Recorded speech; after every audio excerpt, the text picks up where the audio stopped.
శ్రీ సాయిరామ్. నా పేరు జేఎస్ భార్గవ్. నేను ప్రశాంతి నిలయంలో స్వామి ఇన్స్టిట్యూషన్స్లోని చదువుకోవడానికి నాకు అవకాశం స్వామి ఇచ్చారు. మహాభాగ్యం.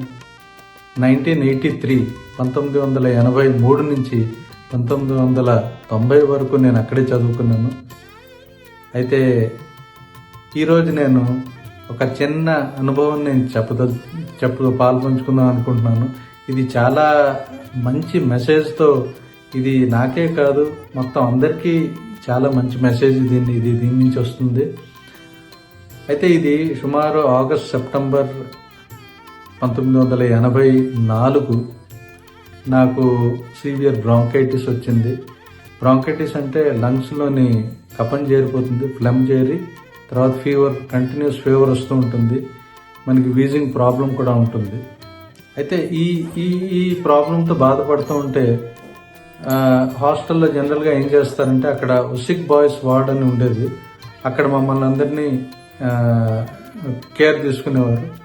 అక్కడ డాక్టర్స్ తరచూ వచ్చేవారు, జనరల్ హాస్పిటల్ నుంచి వచ్చి మాకు మెడిసిన్స్ అవి ఇస్తూ ఉండేవారు. మాకు స్పెషల్ ఫుడ్ కూడా ఉండేది. అయితే ఇది ఆల్మోస్ట్ 10 days వరకు ఇలా నడిచింది. మాకు ప్రాబ్లం తగ్గలేదు.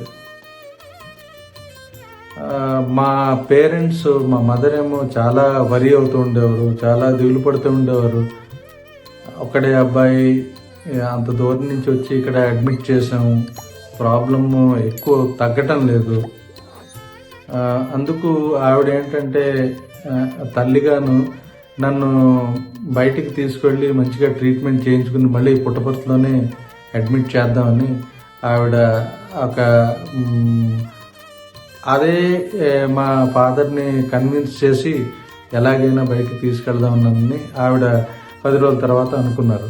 ఇది మా ఫాదర్తో కంటిన్యూస్గా చెప్తుంటే మా ఫాదర్ కూడాను కొంచెం, అంటే మా ఫాదర్ చెప్తూ ఉంటారు, అప్పటికే మా మదర్కి స్వామి చూసుకుంటారు, ఏం ప్రాబ్లం లేదని. అయినా ఇది 15 రోజులు దాటిన తర్వాత ఏంటంటే ఇంకా ఎక్కువైంది. మా మదర్ కూడాను చాలా స్ట్రెస్ ఫీల్ అవుతూ మా ఫాదర్ మీద ప్రెషర్ పెట్టి ఎలాగైనా ఈ అబ్బాయిని బయటికి తీసుకెళ్దామని ఒక ప్రెషర్ క్రియేట్ చేశారు. అయితే ఈ లోపున హాస్టల్లో ఏంటవుతూ ఉండేదంటే, ఆ రోజుల్లోని స్వామి కంటిన్యూస్గా దర్శన్ తర్వాత తరచూ రోజు వచ్చేవారు.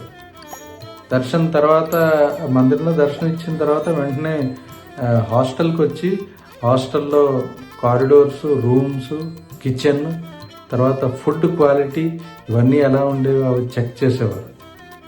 అప్పుడప్పుడు డైనింగ్ హాల్లోని జోళ్ళు లేకుండా నడుస్తూ ఉండేవారు. ప్రతి కార్నర్లో ఎక్కడైనా అంటుకుంటున్నదా లేదా, వీళ్ళు క్లీన్ చేశారా లేదా అని.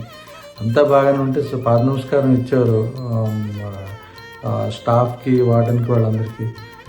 ఎక్కడైనా తేడా వస్తే మాత్రం అక్షంతలు పడేవి అందరికీ.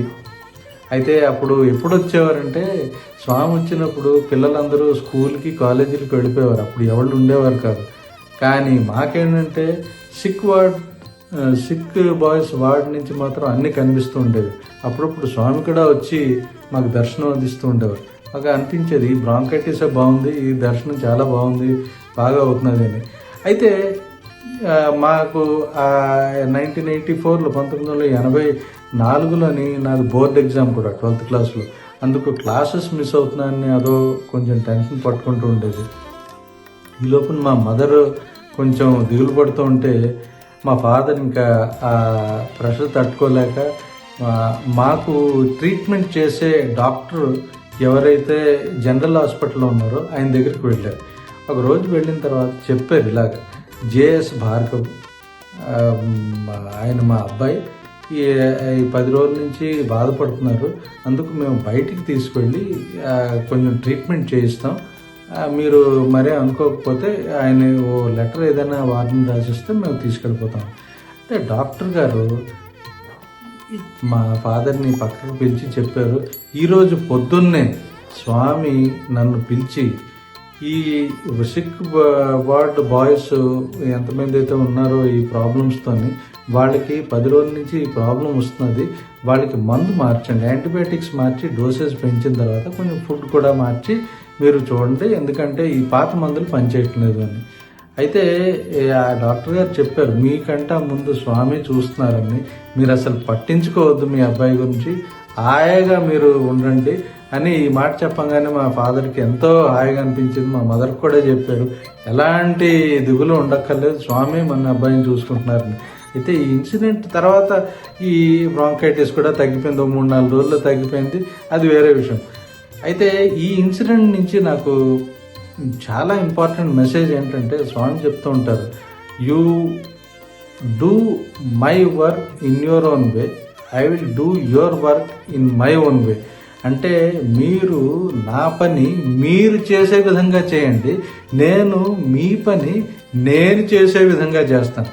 అంటే ఆ దైవ శక్తితోని ఆయన ఎలాగా మన పనులు చేస్తారు అంటే, మన పనులు ఎలాగవుతాయో మీరు ఊహించుకోండి. అందుకు స్వామి పనులు మనం చేసుకుంటూ ఉంటే మనకి ఎంతో ప్రేమతో మన స్వామి పనులు చేస్తే మనకి స్వామి పెద్ద శ్రీరామ రక్ష, పెద్ద సాయిరామ రక్షగా ఉంటారు ఎల్లప్పుడూ. ఇవాళ కూడా ఈ రోజు కూడాను నాకు ఇదే అనుభవం ఉంది. ఇది నాకే కాదు, మా పేరెంట్స్కే కాదు, ఈ ప్రపంచకంలో అందరికీ ఇదే అనుభవం. ఇది చెప్పుకుంటూ నేను సెలవు తీసుకున్నాను. జై సాయిరామ్.